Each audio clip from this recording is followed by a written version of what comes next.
একদমই ঘরোয়া পদ্ধতিতে হাতের কাছে থাকা মশলাপাতি দিয়ে আজকে বন্ধুরা তৈরি করে ফেললাম আলু ডিমের একটা কারি। তো সঙ্গে থাকো আর দেখতে থাকো।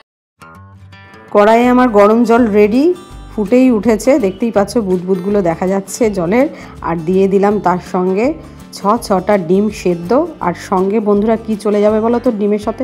অবশ্যই কিন্তু ডিমের সাথে আজকে যেহেতু আলু দেবো তো টুকরো করে রেখে দিয়েছি ধুয়ে রাখা আলুগুলোকেও আমি সেদ্ধ বসিয়ে দিলাম। এদিকে দেখো বন্ধুরা আমার আলু ডিম কিন্তু সেদ্ধ হয়ে গেছে। ডিম আলুর কারির জন্য কি কি মশলা লাগছে দেখো বন্ধুরা, এখানে হলুদ গুঁড়ো, জিরে গুঁড়ো, ধনে গুঁড়ো, লঙ্কার গুঁড়ো, চিড়ে রাখা 5টা কাঁচা লঙ্কা আর কেটে রাখা কুচি করে রাখা পেঁয়াজ রয়েছে। সঙ্গে রয়েছে আদা, রসুন, পেঁয়াজ, টমেটো একসঙ্গে বন্ধুরা মিক্সিতে পেস্ট করে রেখে দিয়েছি। তো এখানে দেখো বন্ধুরা সেদ্ধ করা আলু রয়েছে, খোসা ছাড়িয়ে ডিমগুলোকে সুন্দর করে লাল লাল করে ভেজে নিয়েছি। কড়ায় তেল গরম হয়ে গেছে, দিয়ে দিলাম সাদা জিরে ফোড়ন, সঙ্গে চিড়ে রাখা কাঁচা লঙ্কা, কুচিয়ে রাখা পেঁয়াজ, সবগুলোকে সুন্দর করে ভাজা ভাজা করে নিয়ে কিন্তু মশলাপাতিগুলো অ্যাড করে দেবো।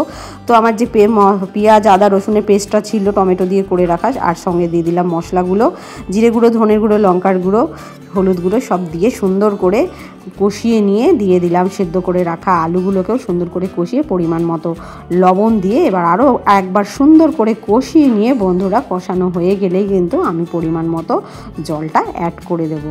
তো বন্ধুরা যে কোনো রান্নাতেই দেখবে আমার কিন্তু একটুখানি ঝোলঝোল মতো হয়, কেন আমার হাজব্যান্ড কিন্তু একটু ঝোলঝোল খেতেই পছন্দ করে, তাই থকথকে তরকারি আমার পক্ষে একদমই করে ওঠা সম্ভব হয় না। একটু ঝোল না রাখলেই তিনি আবার রাগারাগি শুরু করে দেয়। তো বন্ধুরা দেখো এটাকে একটুখানি টকবগি ফুটে উঠলেই কিন্তু আমি ভেজে রাখা ডিমগুলো অ্যাড করে দেবো। তো দেখো ঝোলটা কিন্তু সুন্দর করে ফুটে উঠেছে। তো এইবার আমি ভেজে রাখা ডিমগুলো এর মধ্যে অ্যাড করে দিয়ে সুন্দর করে নাড়াচাড়া করে মশলার সাথে মিশিয়ে ঢাকা দিয়ে দিলেই কিন্তু একটু ফুটে উঠলেই রেডি হয়ে যাবে ডিম আলুর কারি।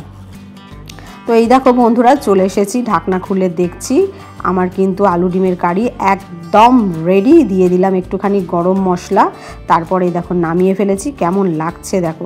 যদি আমার ভিডিওটা তোমাদের ভালো লেগে থাকে তাহলে অবশ্যই একটা লাইক, কমেন্ট, শেয়ার আর সাবস্ক্রাইব করতে ভুলো না। আবার দেখা হচ্ছে নতুন ভিডিওর সঙ্গে। Tata, bye bye.